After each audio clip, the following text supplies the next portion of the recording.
चाहिए। यहाँ पर हम पढ़ेंगे आमाशय के बारे में। आमाशय को हम पेट भी बोलते हैं, ठीक है। उसके बाद जठर भी बोलते हैं, ठीक। और हिंदी में स्टमक बोला जाता है, मतलब अंग्रेजी में। तो यहाँ से देखते हैं कि आज हम लोग पढ़ने वाले क्या है, स्टमक, ठीक। इसको हिंदी में पेट भी बोला जाता है। पेट के साथ साथ क्या बोलेंगे, जठर बोलेंगे, ठीक। और इसके बाद इसको क्या बोला जाता है, आमाशय। तो ये क्या होते हैं बेटा, पेट के डिफरेंट टाइप के नाम होते हैं।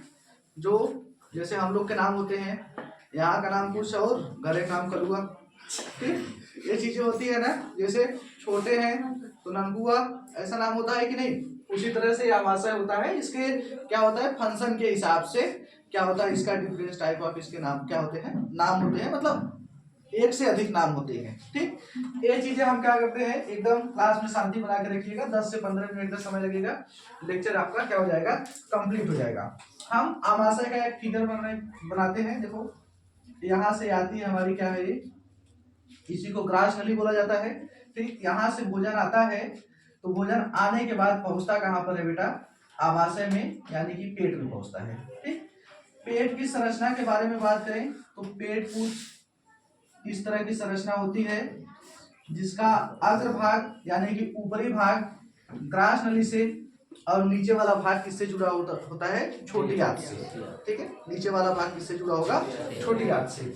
जो हमारा स्टमक होता है, इस स्टमक के 3 पार्ट होते हैं, पहला पार्ट, दूसरा पार्ट और क्या, तीसरा पार्ट। पहले पार्ट को क्या बोला जाता है, कार्डियक। पहले पार्ट को क्या बोला जाएगा, कार्डियक। दूसरे पार्ट को बेटा क्या बोलते हैं, फंडिक। और तीसरे पार्ट को क्या बोला जाता है, पाइलोरिक, ठीक है। तीसरे पार्ट को क्या बोला जाएगा, पाइलोरिक, ठीक। ये क्या होते हैं, पेट के 3 भाग होते हैं। तो पेट के बारे में अगर हमको कॉन्सेप्ट लिखना हो तो पहला कॉन्सेप्ट हम क्या लिखेंगे कि यहाँ पर पहले देखो, पहला क्या लिखेंगे कि पेट क्या है, आहार नाल का। पेट क्या होता है, किसका भाग होता है, आहार नाल का। तो पेट आहार नाल का 20 से 25 सेंटीमीटर लंबा, ठीक, भाग होता है। ये क्या हो गया, पहला कॉन्सेप्ट। देखिए आपके नोट्स इसी तरह से बनते हैं। पेट के बारे में अगर पहली हेडिंग लिखनी हो तो पेट क्या होता है, 20 से 25 सेंटीमीटर लंबा भाग होता है, ठीक। उसके बाद पेट जो होता है बेटा, जे आकार का होता है। पेट क्या होता है, जे आकार का होता है। दूसरा कॉन्सेप्ट, ठीक, जैसे हम लोग जे बनाते हैं, कैसे, ऐसे बनाते हैं, ठीक। तो पेट देखो कुछ इसी भाग इसी शेप में है कि नहीं, तो ये क्या हो गया, जे आकार का होता है। और तीसरा कॉन्सेप्ट, इसके बारे में अगर हम लिखते हैं तो जो हमारे पेट में भोजन रुकता है वो लगभग 4 से 5 घंटे तक क्या होता है, रुकता है। ये क्या हो गया, पेट के बारे में कॉन्सेप्ट। पेट के बारे में कॉन्सेप्ट सबको समझ में आया कि नहीं है, बताओ। पेट क्या होता है, पेट जे आकार का होता है। पेट लगभग 20 से 25 सेंटीमीटर क्या होता है, लंबा होता है, ठीक है। और उसके बाद क्या होता है, इसमें भोजन 4 से 5 घंटे तक रुकता है। फिर उसके बाद देखते हैं कि जो पेट की दीवार होती है, ठीक, उसमें क्या पाई जाती है, जठर ग्रंथियां। इसमें क्या पाई जाती है, जठर ग्रंथियां पाई जाती हैं, जिनकी संख्या क्या होती है, 3 से 3.5 करोड़ होती है। देखो ये क्या है बेटा, ये देखो, ये आपका हो गया क्या, पेट, ये वाला भाग, ये देख रहे हैं ना। अब ये पेट की दीवार हो गई, तो इसी से सटी हुई क्या होती है, कुछ ग्रंथियां पाई जाती हैं, जिसको हम क्या बोलते हैं, जठर ग्रंथि बोलते हैं। जिस क्या बोलेंगे, जठर ग्रंथि। और इन मतलब पूरे पेट में जठर ग्रंथियों की संख्या कितनी होती है, 3 से 5 करोड़ होती है, ठीक। और इन जठर ग्रंथियों से 3 से 3.5 करोड़ होती है। इन जठर ग्रंथियों से किसका सिक्रीशन होता है, तो जठर रस निकलता है। इन ग्रंथियों से क्या निकलेगा, जठर रस। अब इन जठर रस में क्या क्या पाया जाता है, जैसे हम क्या करते हैं, कोई मान लो एक हमने घोल बनाया, घोल में हमारा क्या बना, शरबत, ऐसा हम मान लेते हैं। कि हमने एक घोल बनाया था, घोल में क्या बना, शरबत बना। तो अब शरबत को बनाने के लिए बेटा चीनी की जरूरत होगी, ठीक, पानी की जरूरत होगी, उसके अलावा क्या जरूरत होगी, जिस चीज का अगर मान लो नींबू का बना रहे हैं तो नींबू की जरूरत होगी, इसमें हम नमक भी डाल सकते हैं, ठीक। तो शरबत को बनाने के लिए इतनी चीजों की जरूरत पड़ेगी कि नहीं पड़ेगी। उसी तरह से जब हमारा क्या है, जठर रस है, तो बताओ जठर रस को बनाने के लिए कोई जिम्मेदार होगा, होगा कि नहीं होगा। तो जठर रस को बनाने के लिए जिम्मेदार कौन होता है, यानी कि जठर रस किससे मिलकर बना होता है, तो जठर रस में कुछ मात्रा में जल पाया जाता है, जल के साथ साथ क्या पाए जाते हैं, आयन पाए जाते हैं, जल के साथ क्या पाए जाएंगे, आयन पाए जाएंगे। और आयन के बाद क्या पाया जाता है, तो हाइड्रोक्लोरिक एसिड, आयन के बाद क्या पाया जाएगा, हाइड्रोक्लोरिक एसिड। और उसके बाद क्या पाया जाता है, पेप्सिन और क्या, रेनिन। इतनी चीजें सबको समझ में आई, ठीक। देखो जो जठर ग्रंथियां होती हैं जो पेट की दीवार पर पाई जाती हैं, वो मतलब उनका निर्माण या वो इन सब चीजों से मिलकर बनी होती हैं।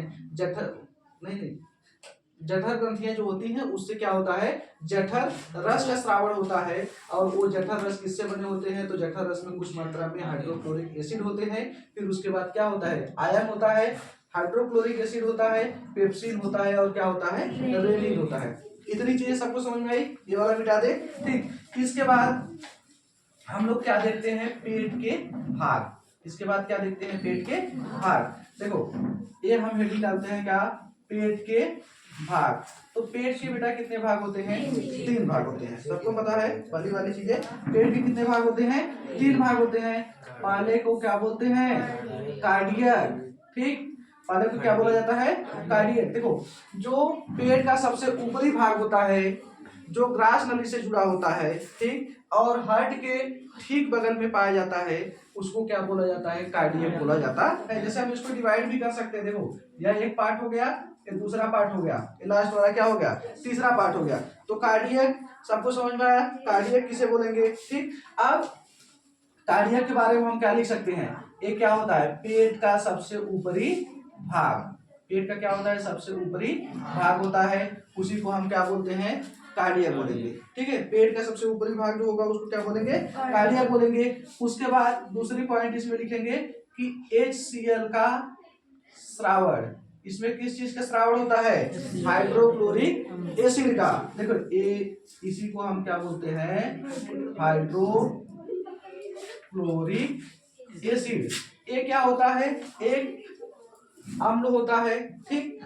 अब ये हाइड्रोक्लोरिक एसिड का क्या होता है, इससे श्रावण होता है। और हाइड्रोक्लोरिक एसिड क्या करता है, जब हमारे मुंह में पाचन स्टार्ट होता है, जहां पर ग्रंथियां क्या होती हैं, लार का सिक्रीशन करेंगी, वहां पर लार निकलता है। लार में क्या होता है, जो छोटे मोटे बैक्टीरिया होते हैं उसको लाइसोजाइम नामक एंजाइम क्या करता है, मार देता है ना।